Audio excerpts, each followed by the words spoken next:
Sarah Palin is revving up new speculation on a presidential run by climbing in the back of a motorcycle. CBS News political correspondent Jan Crawford is in Washington with more on that. Hey, Jan, good morning.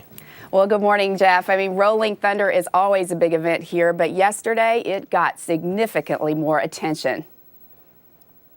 Bristol's riding, Piper's riding, Todd's riding, yeah. Sarah Palin rode into Washington Sunday on a motorcycle, part of the annual Rolling Thunder biker rally. It's the first stop on what she's calling her One Nation bus tour, taking her up the East Coast, including a stop in the pivotal state of New Hampshire.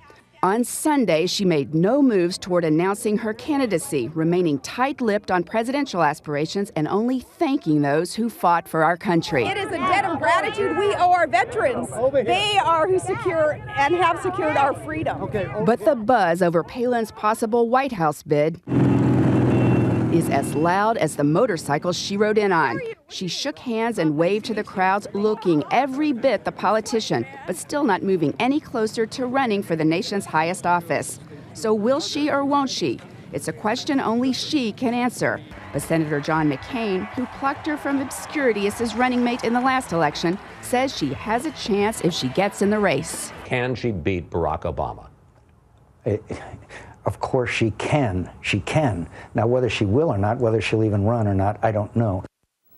Now, Palin is said to be headed toward the historical Civil War sites of Antietam and Gettysburg, as well as a visit to the Liberty Bell in Philadelphia as she makes her way up there to New Hampshire. But, you know, as for now, it's a guessing game which way she's headed when it comes to a presidential run. Jeff? Well, let's talk a little more about that guessing game, Jan, because right now conventional wisdom seems to be that she's doing this more to keep her name in the news, to keep the profile up there, as opposed to a prelude to a serious presidential run. Have you seen anything to conflict with that?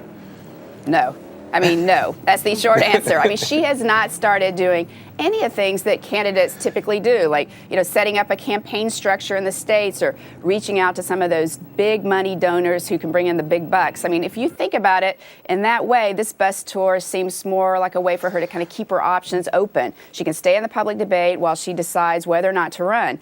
But on the other hand, this is Sarah Palin we're talking about. So even though she's not acting like a candidate, she's someone who does not have to follow all these traditional old rules of campaigning. She can just throw them out the window and really run her campaign in a completely different way. But I mean, the short answer is no. We appreciate the clean, straightforward answers, Jen. Let me ask, if Sarah Palin did get involved, if she got involved, who else would her candidacy hurt the most?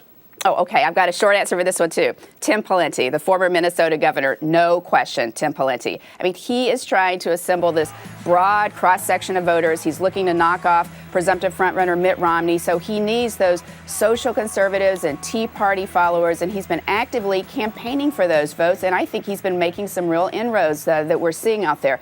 But a lot of those votes would go to Palin if she gets in, and that would really set his campaign back. Another hopeful let's talk about here, Minnesota Congresswoman Michelle Bachmann, who's, I think, maybe made some more serious indications that she'll join the race than Palin has. Do Bachmann and Palin compete for the same voters?